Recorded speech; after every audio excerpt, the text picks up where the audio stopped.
Assalamualaikum warahmatullahi wabarakatuh. Puji syukur marilah kita panjatkan kepada Allah Subhanahu wa taala atas rahmat berupa kesehatan sehingga kita bisa berkumpul di sini. Tak lupa juga salawat serta salam semoga tetap tercurahkan kepada junjungan kita Rasulullah Shallallahu alaihi wasallam. Yang saya hormati Ibu Naim Rahmawati selaku dosen matematika diskrit dan teman-teman sekalian. Sebelumnya, izinkan saya memperkenalkan anggota dari kelompok 1. Yang pertama, Farizal Amri Bahtiar dengan NIM belakang 113. Yang kedua, Dani Ramadan dengan NIM belakang 067. Yang ketiga, Oktania Arlingga Wilujeng dengan NIM belakang 097. Yang keempat, saya sendiri Zulfa Maidini Catherine dengan NIM belakang 103. Kami akan menyampaikan materi mengenai shortest path dan metode penyelesaian shortest path menggunakan beberapa algoritma. Kali ini saya akan menjelaskan materi shortest path. Shortest path, jarak terpendek merupakan bagian dari teori graf. Jika diberikan sebuah graf berbobot, masalah jarak terpendek adalah bagaimana mencari sebuah jalur pada graf yang meminimalkan jumlah bobot sisi pembentuk jalur tersebut. Next slide selanjutnya yaitu masalah dari mencari jarak terpendek antara dua persimpangan dari peta jalan atau simpul graf yang berhubungan ke persimpangan dan ujung yang berhubungan ke segmen jalan yang tiap-tiapnya diberi bobot oleh panjang dari segmen jalan. Dapat dimodelkan dari kasus spesial dari masalah jarak terpendek dalam graf. Persoalan mencari lintasan terpendek di dalam graf merupakan persoalan optimasi klasik. Graf yang diacu adalah graf berbobot atau weighted graph, yaitu graf yang setiap sisinya diberi suatu nilai atau bobot. Bobot pada sisi graf dapat menyatakan jarak antar kota.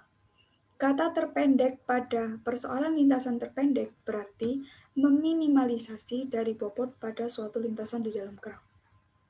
Terdapat beberapa jenis persoalan lintasan terpendek antara lain. Yang pertama, lintasan terpendek antara dua buah simpul tertentu. Yang kedua, lintasan terpendek antara semua pasangan simpul. Yang ketiga, lintasan terpendek dari simpul tertentu ke semua simpul yang lain. Yang keempat, lintasan terpendek antara dua buah simpul yang melalui beberapa simpul tertentu. Next slide selanjutnya yaitu suatu uraian pemecahan persoalan tentang graf berbobot G sama dengan V, E dan sebuah simpul A. Penentuan lintasan terpendek dari A ke setiap simpul lainnya di G. Asumsi yang kita buat adalah bahwa semua sisi berbobot positif. Perhatikan gambar di samping. Next selanjutnya yaitu lintasan terpendek dari simpul 1 ke semua simpul lain diberikan pada tabel 2.1 di bawah ini. Urut dari lintasan terpendek pertama, kedua, ketiga, dan seterusnya. Dari tabel 2.1 di bawah, terlihat bahwa lintasan terpendek dari 1 ke 2 berarti juga melalui lintasan terpendek dari 1 ke 3 dari 1 ke 4. Selanjutnya akan dilanjutkan oleh teman saya, Farizal Amri Bahtiar. Algoritma Dijkstra atau sesuai penemuannya Edgar-Dijkstra adalah sebuah algoritma yang dipakai dalam memecahkan permasalahan jarak terpendek atau shortest path problem untuk sebuah graf berarah. Menurut Andrew Goldberg, peneliti Microsoft Research Silicon Valley, mengatakan ada banyak alasan mengapa peneliti terus mempelajari masalah pencarian jalan terpendek. Jalan terpendek adalah masalah optimasi yang relevan untuk berbagai macam aplikasi, seperti jaringan routing, game, desain sirkuit, dan pemetaan. Deskripsi matematis untuk grafik dapat diwakili G sama dengan V kali E, yang berarti sebuah grafik G didefinisikan oleh satu set simpul vertex atau dengan simbol V dan koleksi H dengan simbol E. Next slide selanjutnya. Langkah-langkah algoritma Dijkstra. Algoritma Dijkstra bekerja dengan membuat jalur ke satu simpul optimal pada setiap langkah. Jadi pada langkah ke N, setidaknya ada N node yang sudah kita tahu jalur terpendek. Langkah-langkah algoritma Dijkstra dapat dilakukan dengan langkah-langkah berikut. Yaitu pertama, tentukan titik mana yang akan menjadi node awal lalu beri bobot jarak pada node pertama ke node terdekat satu persatu. Dijkstra akan melakukan pengembangan pencarian dari satu titik ke titik lain dan ke titik selanjutnya tahap demi tahap. Yang kedua, beri nilai bobot atau jarak untuk setiap titik ke titik lainnya. Lalu set nilai 0 pada node awal dan nilai tak hingga terhadap node lain. Yang ketiga, set semua node yang belum dilalui dan set node awal sebagai node keberangkatan. Yang keempat, dari node keberangkatan, pertimbangkan node tetangga yang belum dilalui dan hitung jaraknya dari titik keberangkatan. Jika jarak ini lebih kecil dari jarak sebelumnya yang telah terekam sebelumnya, hapus data lama, simpan ulang data jarak dengan jarak yang baru. Yang kelima, saat kita selesai mempertimbangkan setiap jarak terhadap node tetangga, tandai node yang telah dilalui sebagai node dilewati. Node yang dilewati tidak akan pernah dicek kembali. Jarak yang disimpan adalah jarak terakhir yang paling minimal bobotnya. Yang keenam, set node belum dilewati dengan jarak terkecil dari node keberangkatan sebagai node keberangkatan selanjutnya dan ulangi langkah E.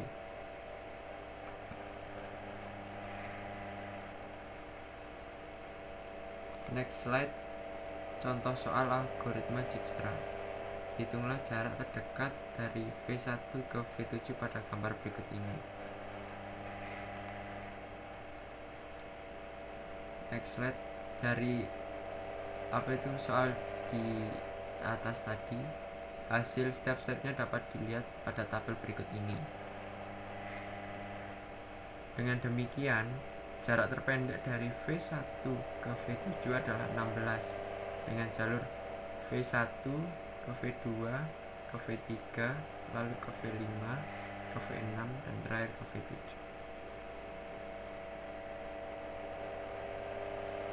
Next slide selanjutnya, algoritma Bellman-Ford. Algoritma Bellman-Ford merupakan pengembangan dari algoritma Dijkstra. Algoritma Bellman-Ford akan benar jika dan hanya jika graf tidak terdapat sikel dan dengan bobot negatif yang dicapai dari sumber. Di samping itu, algoritma ini menggunakan DU sebagai batas atas dengan jarak DUV dari U ke V. Algoritma ini melakukan inisialisasi jarak titik ke sumber titik 0 dan semua titik lainnya sampai tak hingga. Ciri-ciri algoritma Bellman-Ford yaitu pertama, bekerja walaupun terdapat edge dengan bobot negatif. Yang kedua, harus directed edge, atau jika tidak, graf akan memiliki sikel dengan bobot negatif. Yang ketiga, iterasi I, menemukan seluruh shortest path dengan menggunakan IH. Yang keempat, dapat mendeteksi sikel dengan bobot negatif jika ada. Next slide selanjutnya, proses alur algoritma Bellman-Ford. Secara progresif, algoritma ini melakukan perbaikan atau updating jarak pada setiap titik sumber ke titik V di dalam V hingga dicapai lintasan dalil Boolean true, yaitu jika grafik mengandung lingkaran tidak negatif, maka titik dapat dicapai dari titik sumber dan dalam kondisi lain dikatakan Boolean false. Karena pada dasarnya algoritma adalah tahapan berpikir, maka saya jelaskan proses alur dari algoritma Bellman-Ford di bawah ini. Yaitu pertama, kita inisialisasi dulu alur jalurnya tunggal satu tujuan, dimisalkan G, S. Tentukan titik node asalnya dan melis semua node dan sisi mana yang berhubungan antar node. Yang kedua, untuk setiap node dimisalkan I sama dengan 1 to V G 1, maka di loop dimulai dari titik asal. Yang ketiga, untuk setiap sisi berbobot U, V di E, G dengan U adalah titik asal dan V adalah titik tujuan, maka dihitung jarak dalam setiap node. Yang keempat, menyimpan informasi tersebut ke dalam list. Kelima, untuk setiap node U, V in EG menghubungkan list ke node terdekat atau tetangganya. Yang keenam, ketika sisi berbobot DU dijumlahkan dengan keterhubungan terhadap tetangga terdekat WU, V menunjukkan masih kurang dari jarak terkecil node di V, maka akan di looping lagi sampai menemukan list dengan jarak terkecil. Oke, kita next slide selanjutnya ke contoh soal algoritma Bellman-Ford. Hitunglah jarak terpendek dari atas hingga ke bawah pada gambar berikut ini. Langkah pertamanya terdapat 3 pilihan, yaitu jalur 6, 4, dan 8. Di sini meskipun yang terkecil adalah 4, tetapi dalam Bellman-Ford memperhatikan juga solusi totalnya dan memperhatikan jalur negatif yang akan dilalui. Jalur 6 dipilih karena kemudian hasilnya akan lebih sedikit dibandingkan jalur 4. Next, selanjutnya langkah kedua, kita pilih jalur 3 karena kita pilih jalur minus 3 maksud saya, karena hasilnya akan lebih sedikit dibandingkan kita memilih jalur 3. Next, langkah ketiga, kita pilih jalur minus 4, negatif 4, sehingga sampai saat ini hasilnya negatif 1, paling sedikit dibanding kita memilih jalur-jalur yang lain. Selanjutnya langkah keempat, kita memilih jalur negatif 5, sehingga hasil akan lebih sedikit lagi, yaitu negatif 6. Yang langkah kelima, di sini terdapat 2 pilihan jalur, yaitu negatif 2 dan negatif 4.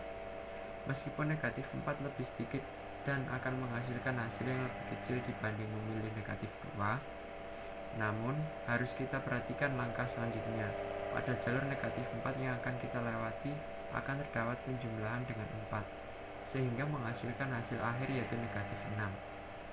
Sedangkan pada jalur negatif 2, setelah kita melewati akan terdapat penjumlahan dengan 1, sehingga hasilnya negatif 7.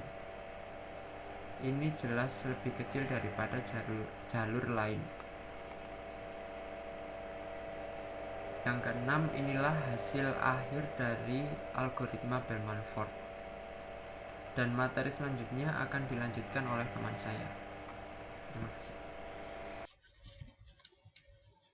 Ya, pada kali ini saya menjelaskan materi algoritma Astar.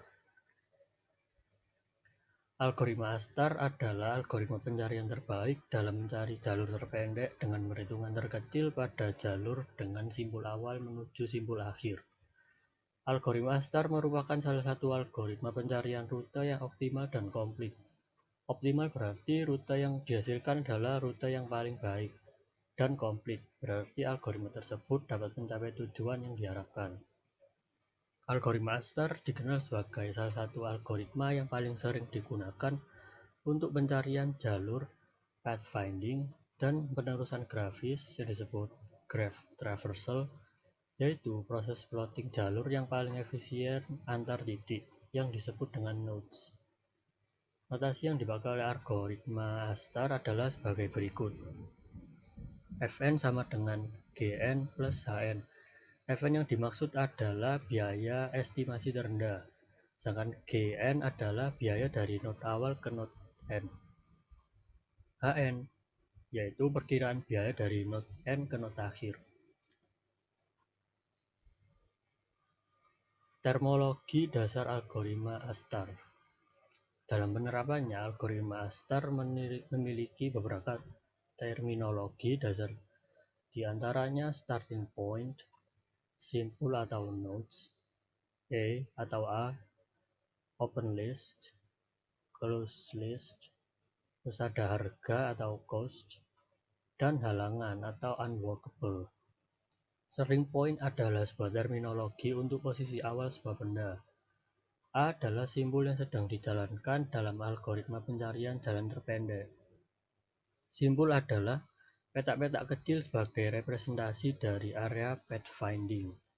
Bentuknya dapat berupa persegi, lingkaran, maupun segitiga.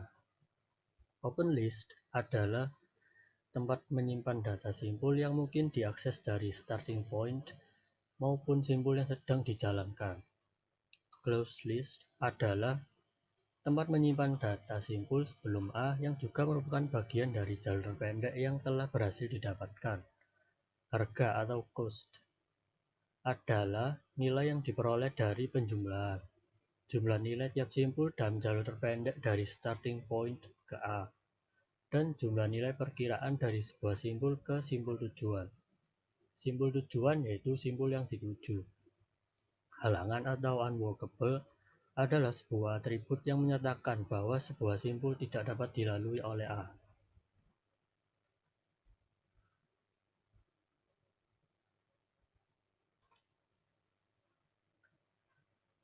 Dan berikut adalah contoh soal dari algoritma Astar.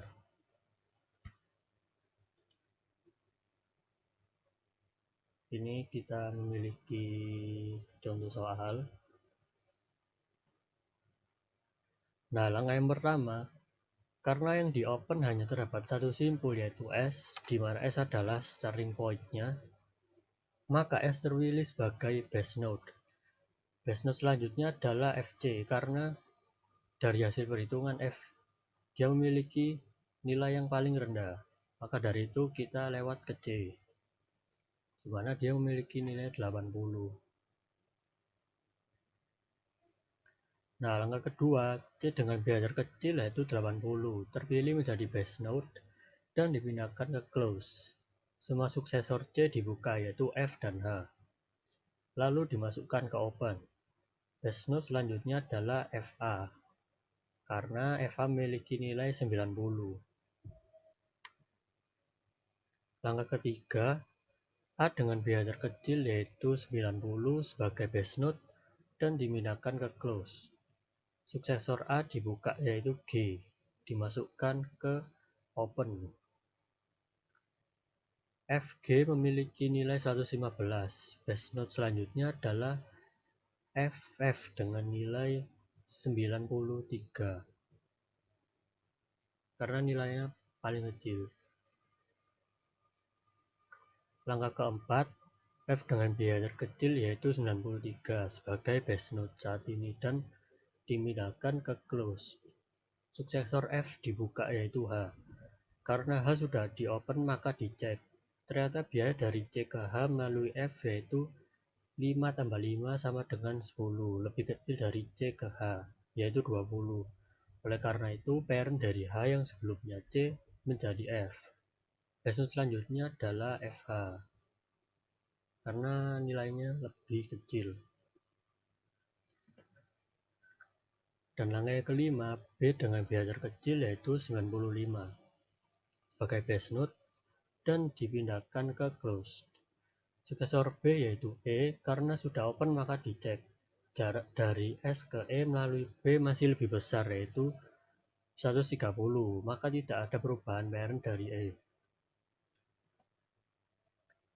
Dan langkah yang keenam, E dengan biaya terkecil yaitu 110 sebagai base node dan dipindahkan ke close.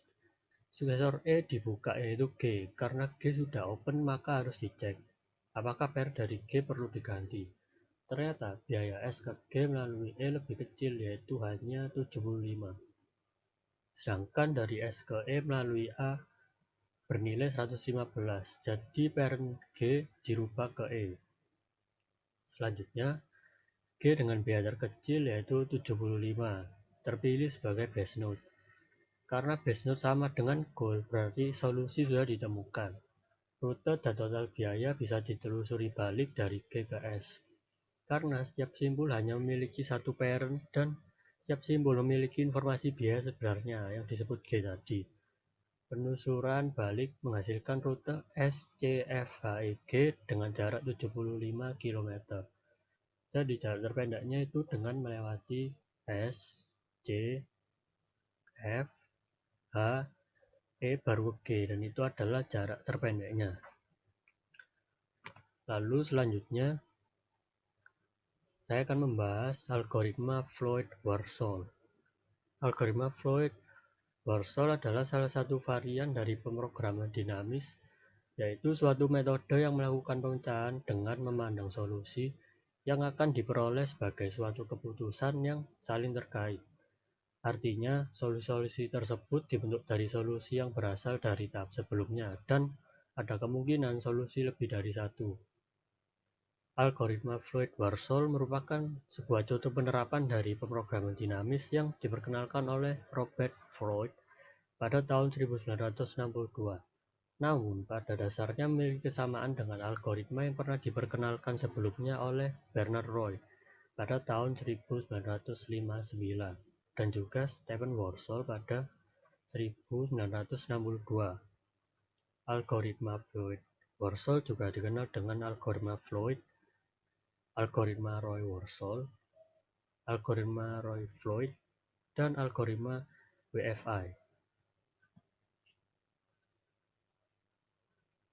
Langkah-langkah menemukan shortest path dengan algoritma Floyd-Warshol. Yang pertama, mempresentasikan suatu graph sebagai suatu matriks bobot, di mana bobot untuk masing-masing edge adalah Wij sama dengan 0 jika I sama dengan J. Dimaksud adalah W dalam kurung IJ jika I tidak sama J dan dalam kurung I, J eksistensial E. Format output berupa matriks NXN berjarak D sama dengan Dij, di mana Dij adalah jarak dari vertex I ke J. Langkah yang kedua yaitu melakukan dekomposisi Floyd-Warshol. Urutannya adalah sebagai berikut. Dij dalam kurung K merupakan panjang dari source path dari I ke J, sehingga semua vertex intermediate yang terdapat pada path jika ada terkumpul pada dalam kurung 1,2 dan seterusnya dan berhenti di K. Dij dalam kurung 0 dikumpulkan pada Wij, di mana berarti kondisi tidak ada vertex intermediate.